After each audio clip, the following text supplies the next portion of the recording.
Hi there, pleasant evening to you. Thank you for joining us. As you're quite aware that the debate has begun, and this is the largest ever budget presented by the government, $220 billion. And we would have seen quite a significant growth in the education sector. As you know by now, that the education sector was allotted the highest ever since the PPPC took office. And joining me this evening is the Honorable Minister of Education, Priya Manickchand, and tonight we'll be discussing the positive developments, some of the challenges the sector experienced, and how the sector will be further developed in the coming years. Minister, good evening to you. Hi, good night to you and to all of Guyana too. I know that you are in a very exciting sector. You would have moved your passion for development of people. You've moved from human services. Now you are in education. And very lucky, you're in a sector where you're able to nurture the young minds, the future leaders of our country. Let's take a flashback, 2013. What were some of the major challenges the sector experienced? How were you able to ride those challenges? You know, you're right. I love being in education. I mean, I love being in any job that develops people. So anything that could help our population, particularly those that are most vulnerable, do better. So whether that's in law, when I was a lawyer, or in government, wherever it is, education is particularly interesting because, like you said, we get to determine how Guyana is going to look the next 20 years, the next 15 years, because this generation that we're molding now, they will take our country forward. They're going to be the people of those years. And so when you said that I am doing it, I am, but I'm doing it with an incredibly talented professional admin staff, and we're doing it in partnership with teachers and parents. We can talk a little bit more about how we need to strengthen those partnerships, but our teachers are driving the process every day. We have some challenges with those. But like you said, we are the best place we've ever been in education in the country, and that is indisputable. If you look at results, if you look at expenditure, if you look at the knowledge of our children, if you look at our techniques, if you look at our means of delivery, whichever area you want to look at, we are doing better than we have ever done before as a country. Let's But start. but we have challenges. We have challenges that the rest of the world has. The entire world is doing badly in mathematics. We're doing badly in mathematics. The entire world is talking about quality in the classroom. We have issues with quality in the classroom. The entire world is talking about how we attract more children, girls particularly into the STEM subjects. We're talking about the same thing. So we have the same kinds of challenges that could be narrowed. I mean, when you're looking at it only from a perspective of Guyana, you can get very myopic and think that we have these insurmountable challenges. They're not insurmountable, one, and two, they are shared by countries across the world, peoples across the world.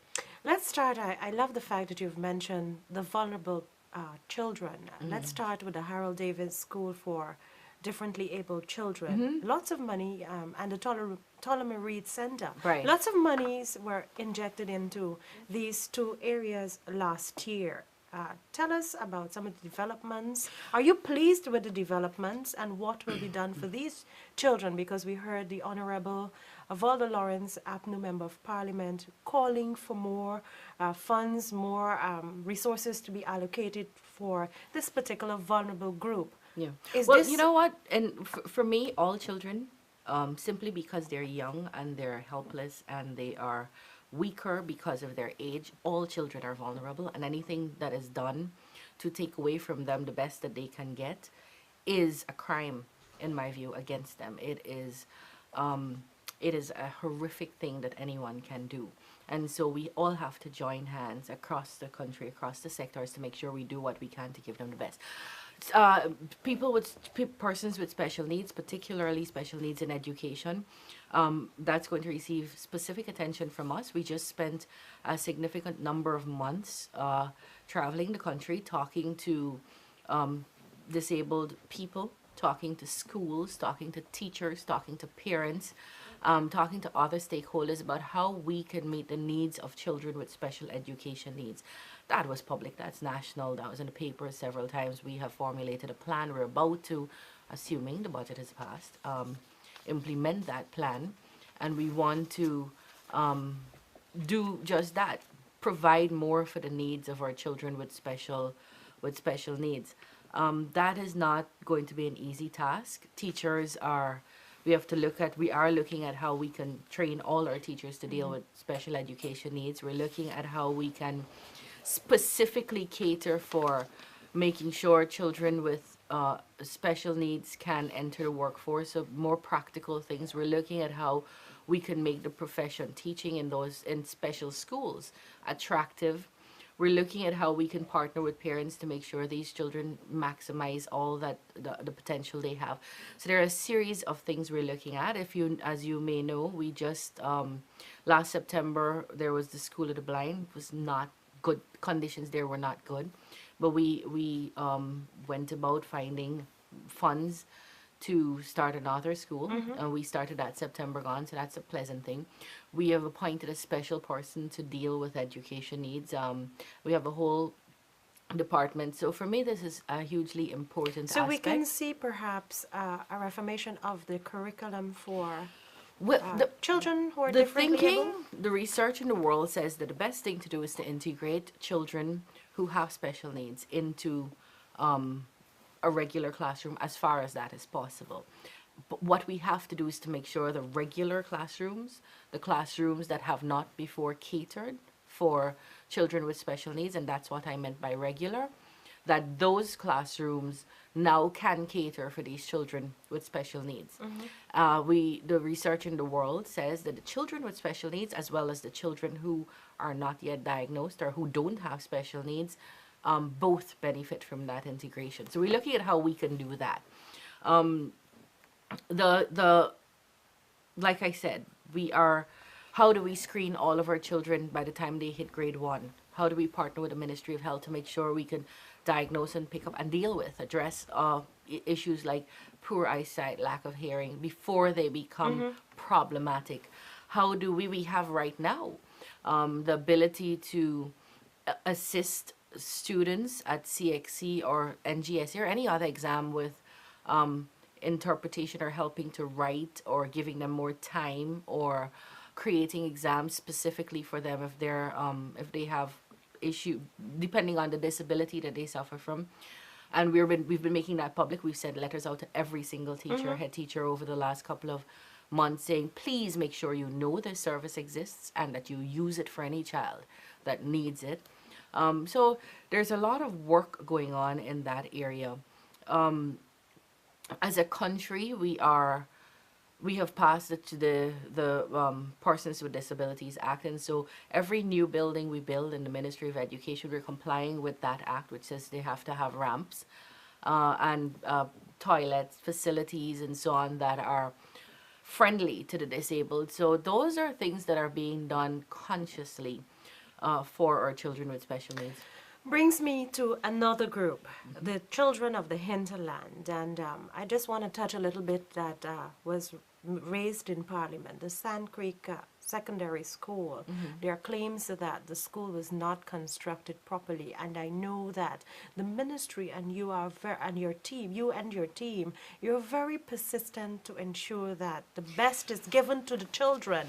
How are we going to deal with this problem, and how do you plan to deal with this to prevent it not from happening again? Right, and you spoke of some of the challenges, and that's why we cannot, in the Ministry of Education, cater for the needs of Guyanese children alone. It has to be a partnership. And one of the challenges that we have is that we have been getting some shoddy work. Not only Sand Creek is one example, but we have a couple of other examples. So what are we going to do to fix that? Because, we go publicly and we invite people to bid, and the lowest bidder who is responsive and meets all the criteria and so on, that's the person who wins the bid. And then there's a consultant, and we do the same public procurement process to get a consultant. And essentially at that school, there was a contractor who was building, and there was a consultant who was telling us that it was going well. Of course, it appears now that the advice and the building was shoddy. The construction of the building and the advice that went along with it that allowed us to release payment, they were both less than acceptable. In fact, I have sent that file to the Attorney General so that we can be advised as to whether we can take action against these persons. So he has to go through the contracts and so on. How are we trying to fix that? Every single new building we make, infrastructurally, every single new building we build, and I'll come to you just now about the ones we're going to be building this year. We're going to be, every single new building, we go into the community. We invite all the parents, all the teachers, the entire community, the churches, the mosques, the NDC, the RDC, everybody, and we say, come, come, come, come to this place. Here is the school we plan to build. This is the drawing. Here are the bills of quantities. This is how much stone you must use, how much sand, how much wood, how much nails, how much hammers, whatever. And we say to them, we want you to keep a close eye on what's happening. Because we can't be on the ground every day. We can't go to see that when the contractor said he was going to use 2 tons of stones, he used 1 3/4, so the building is weaker. And then the consultant and him collaborated, and the consultant didn't tell us. But if the community who will benefit from this school gets to watch this and they're fully informed, we hope that will help us get quality. And that is a new policy we've put in place. Every new building that's going up, we are going to go to the community. We leave with the community all the documents that are necessary. We post it publicly at the site. We post it at the NDC office. We leave it with the chair and the regional office. We leave it with the PTA. We leave it with the school. So because most of these places have schools existing already. If we go in, wherever we go, we leave it with the leaders of that community. Several copies. This year, we are going to be doing a lot of extension, particularly because we're bringing in, we want to reach a place where we've reached universal secondary education. Let me explain that. Right now, we've met a Millennium Development Goal, which says that all children of primary age across the world need to be in a classroom learning. And we have, Guyana has met that development goal. So we, everywhere in Guyana, wherever a child is, they can access a primary school if they're of the primary school age. We still have a problem with making sure we have 100% enrollment and attendance. So 100% attendance, 100% enrollment. But the fact is that wherever a child lives in Guyana, they can access a primary education. We want to do the same thing for secondary. That the child, every secondary age child could access a general secondary education. This year's budget caters for us to for us to expand in very many regions to be able to bring us closer as a country to achieving universal secondary education. I'm very excited about some of the things, some of the provisions that have been made, and we've made these provisions, or we've made these applications to the Ministry of Finance, who have granted them and made the provisions in the budget very, very carefully after a lot of consultation with all the peoples in the regions and so on, all the communities and so. So let's take Region 1. Region 1 is going to get new transportation, because some regions don't need schools, especially the hinterland outlying regions. They need transportation, to take the children to school. So Region 1, I think we have a couple of boats and engines for Region 1. Region 2 has pretty much presently they have universal secondary. Yeah, they're doing very well. They need about eight classrooms or so more, which we'll expand over the next couple of years. Region 3 is very important. Region 3, there was a school called St. John's in Region 3, whose foundation is very old, and the structure was problematic, and I was worried that children would get hurt. So we removed the children, and they're in a community center, not a conducive place for school, but the best that we could have done. And then Zeeburg Secondary, you saw that in the papers. There were some structural problems too. I think there was exposure to the salty air and so on. And so this year's budget provides for us to build a brand new secondary school over there that would take care of both children from both schools, St. John's as well as Zeeburg. Region 5, we're expanding places like Woodley Park and Maikoni Secondary. Region 5, with this year's budgetary allocation, should have, at the end of the year, universal secondary education. Region 6, same thing, we're expanding certain schools like Tutorial Academy and so on to bring in universal secondary education. Region 10 pretty much has it. We have to look at some issues about how teachers can get into the riverine areas.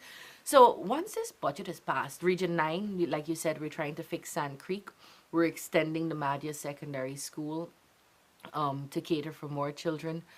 So all across the country, there's development going on, and that is what the PPP Civic is very good with, very remarkable for, that there's equitable development across the country.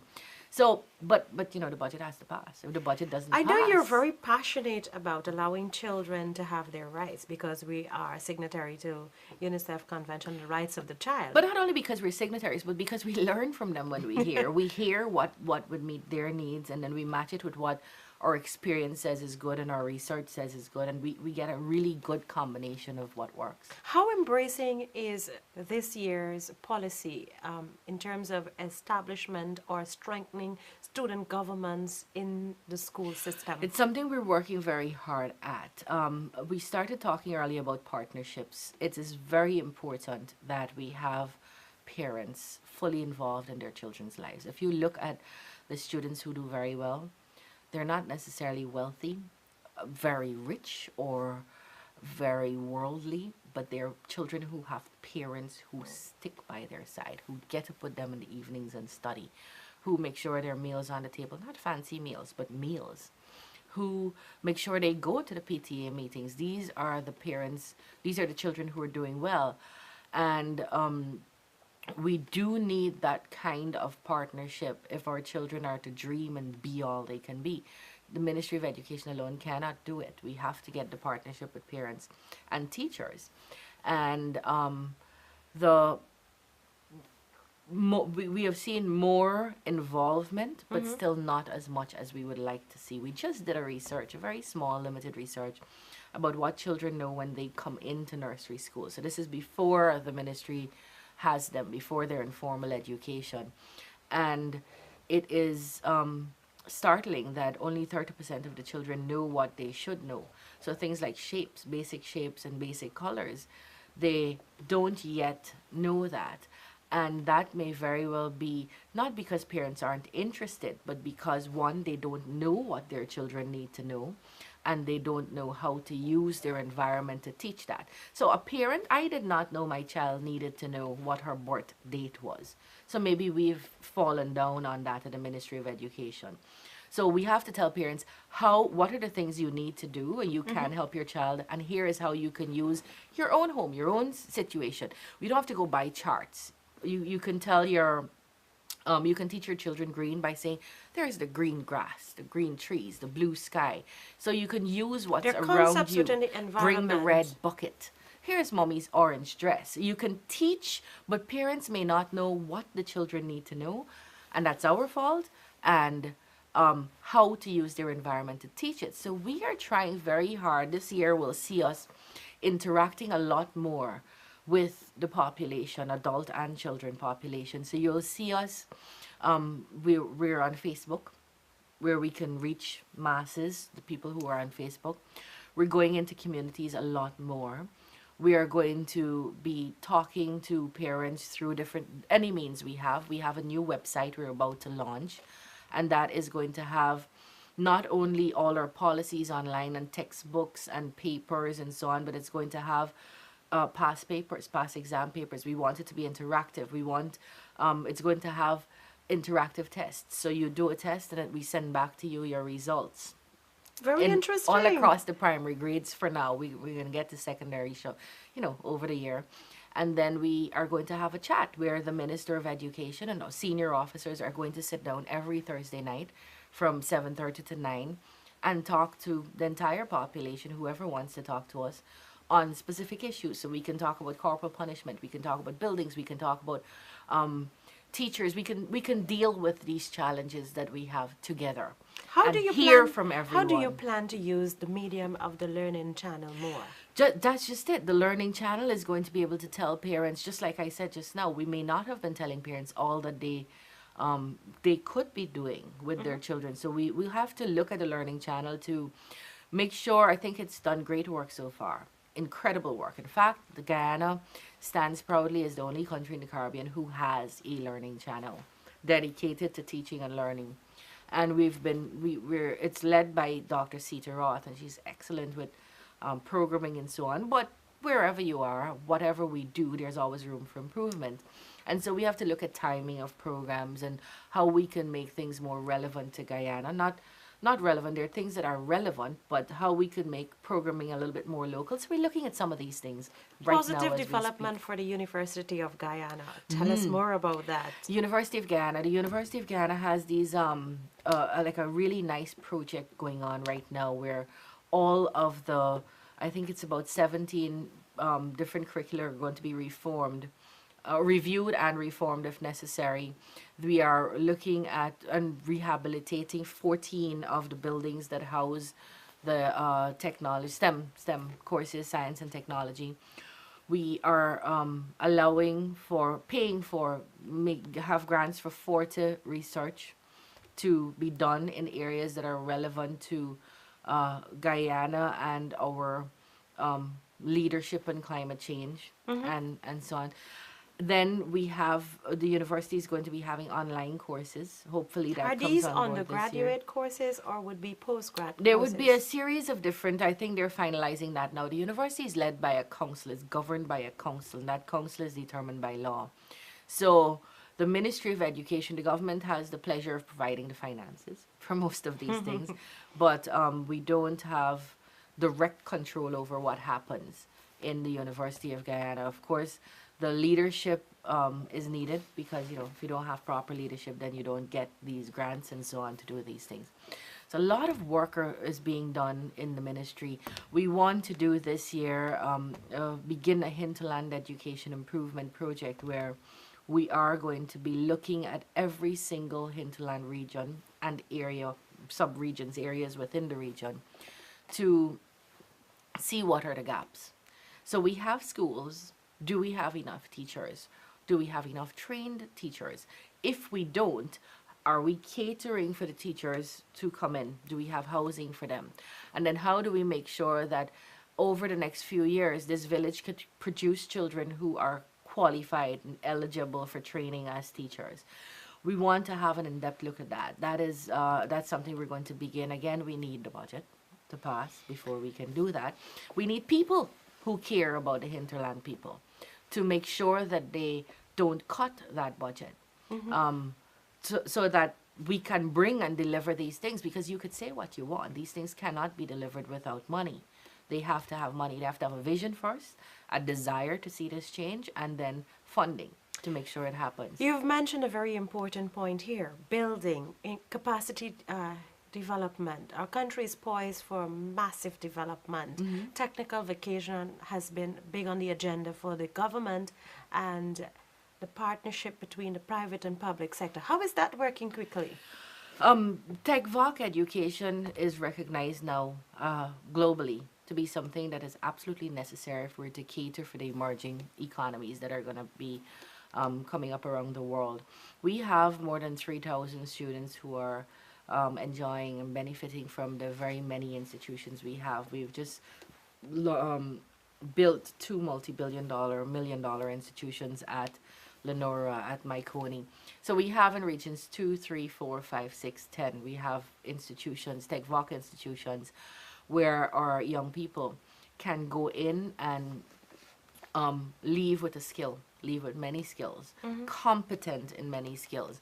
We're presently working on making sure they not only leave with the skills, but they leave with certification that they are skilled. And we want that certification to be relevant not only to Guyana nationally, but to the Caribbean, so that you could go and work through the CSME in any one of the Caribbean countries. We have a 5-year plan for TechVoc. Actually, it goes to 2020. This is more than 5 years. And we're looking at how we can, we're pursuing implementation of that plan. And in that plan has how do we match the requirements that the courses we have to what the market needs, to what the private sector needs. How do we make sure we can help a little bit more with just not making these students competent, but making them helping them with employment? How do we partner with the private sector for that?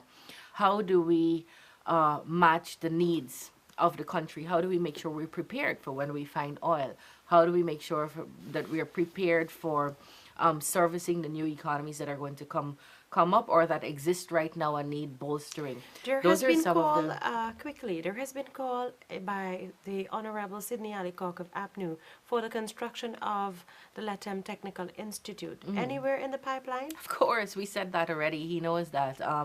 In fact, I think it may actually be in the manifesto of the People's Progressive Party Civic. It is something that is being looked at. Now, let me tell you something. He also called Mr. Alicock for schools in every village. It's not, if we had all the money in the world, it is not prudent, it is not best practice to start a high school in every village. It is not, um, it would not be good for the children. And when we are doing stuff, we have to do what is in the best interest of those children. And so if you look, just Google it. He could do that. Just Google it and check it. You don't start a school with under 250 children. You just don't, because the environment would not be conducive for them learning. You won't have the same kinds of facilities. So the TechVoc Institute in Latam is something that is in the pipeline. I started off that to say that you don't just move in and build something. You have to do something, because we could do that and make a great screaming headline and then it doesn't serve the people there properly. So we have to do it sensibly, and there is an undertaking right now within the Ministry of Education through the TechVoc department, led by, we have an Assistant Chief Education Officer for Technical Vocational Education, and they are looking at how we can provide TechVoc education to Region 9. So that not only Region 9, but how we expand what we presently have. And so yeah, that we're looking at that right now. Again, we need the budget to support it. Talking about the budget, we need the budget. It's very important for you to make your presentation in the National Assembly. Well, before we go there, let me just say this. The budget, it's important for me, the budget at the ministry, for the Ministry of Education to be passed.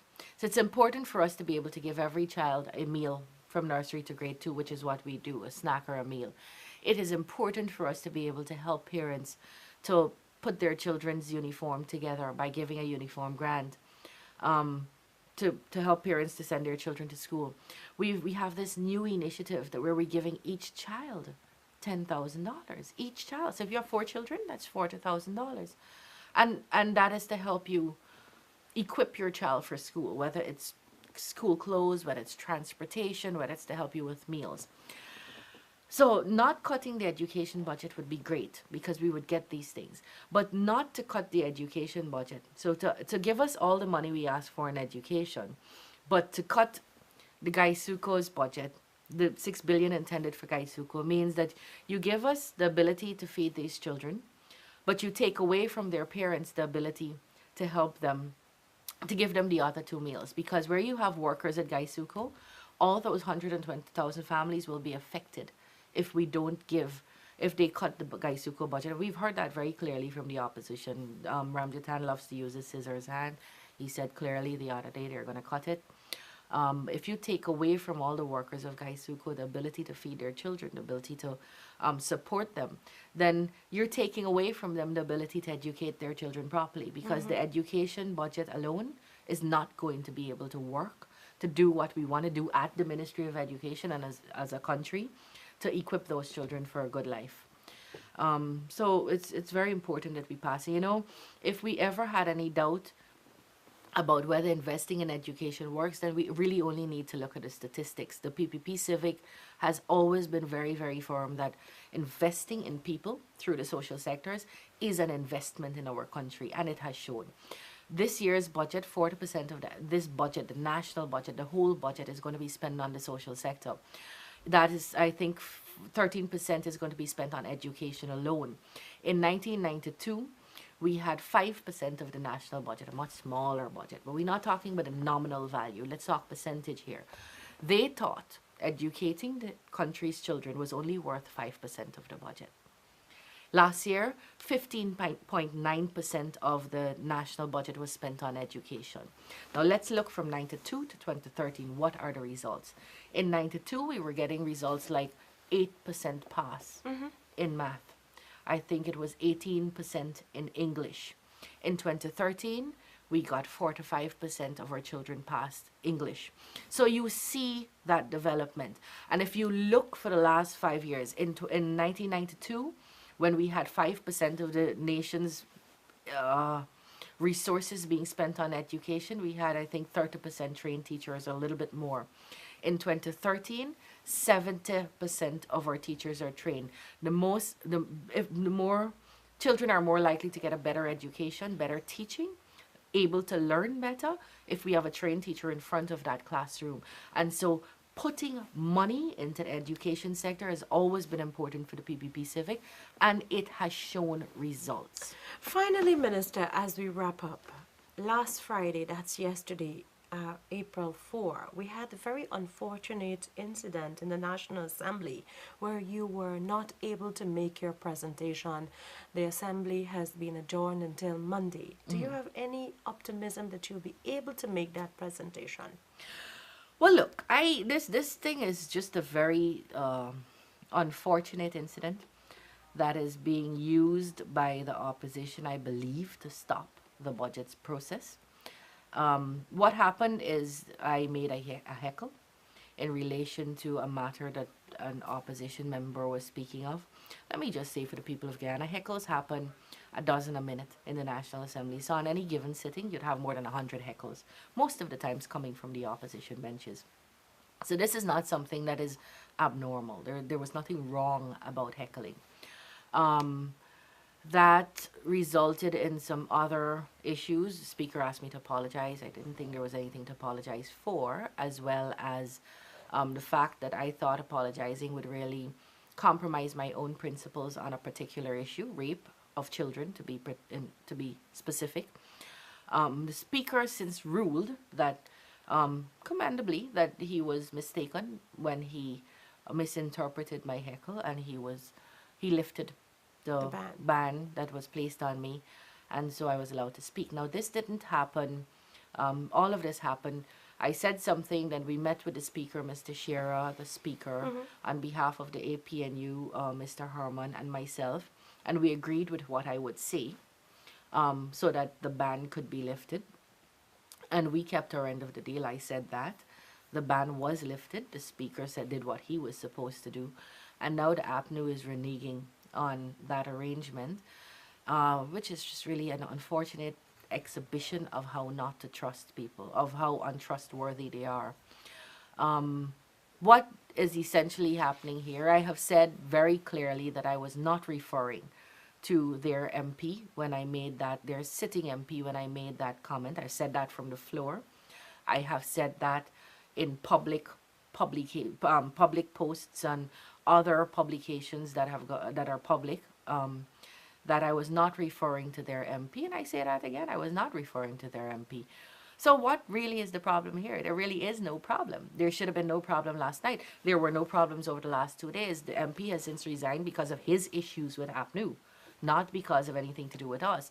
And APNU now needs to, I don't know what they need to do, but there are a couple of things. Is there going to be a compromise? I don't know. I don't know if there's going to be a compromise, because if I am willing to compromise, of course I am. We said, in fact, my getting up and saying what I said, I think it was on Thursday or Wednesday, was indeed a compromise. I didn't see that there was anything I needed to apologize for, but I said I was sorry that I disrupted the House, and I really was, because, heckles have never been given that much importance before. So I didn't think mine would have been given that kind of importance. And I was justified in thinking that because of the history of the Parliament and other parliaments around the world. So is there going to be a compromise? We are willing always to do what we have to do to make sure that Guyana gets to run smoothly. But compromise means two or more persons meeting each other to resolve an issue. And so it's really in APNU's court. It's in their court whether the nation gets to hear through the National Assembly, because the nation is going to hear what is in store for them through the Ministry of Education's allocation. Whether the nation hears that through the National Assembly is in the APNU's court. Let's see. It's going to be interesting. Let's see if they want to derail the budget and is using this as something, this non-issue in my view, as a reason not to let Guyana hear how much is in store for them, how much we need to partner, how much we need to work to give our children the best that they can get. Minister, Monday coming, I hope we get to speak on these issues, and we get to kind of sound out how we're going to go forward. We have done well, but there are other things we can do. They're fine tuned. There are things that we can revise that we have been doing. We're about to embark on a new 5 year plan. We want the cooperation of the APNU members and the AFC, not only the sitting members of parliament, but they have supporters who are extremely experienced in some of these areas and can really contribute towards us having a better and more improved education system. So I'm really looking forward to being able to speak on these issues on Monday. Minister, I take this opportunity to wish you and your team and all of Guyana the best. We trust that compromise will be the key here as we decide the country's future, to move the country's development. We have witnessed unprecedented growth. The young people are our future, and we indeed need to invest. Congratulations on the ministry's achievement. We look forward to the wonderful developments that will come in the future. Well, thank you. Have a great Sunday. And we take this opportunity to share with you what transpired yesterday, April 4, in the National Assembly.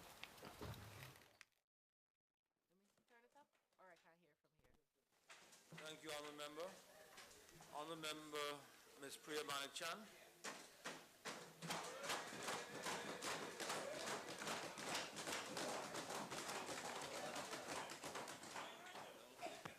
Thank you very much, Mr. Speaker. May it please Your Honour, I am extremely pleased to join with my colleagues in the House from both sides. Keep going.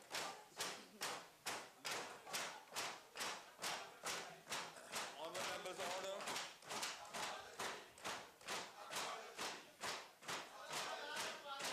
Order, Honourable Members.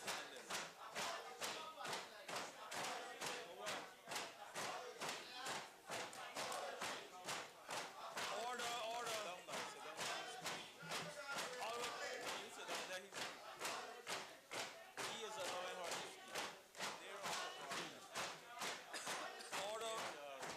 Order.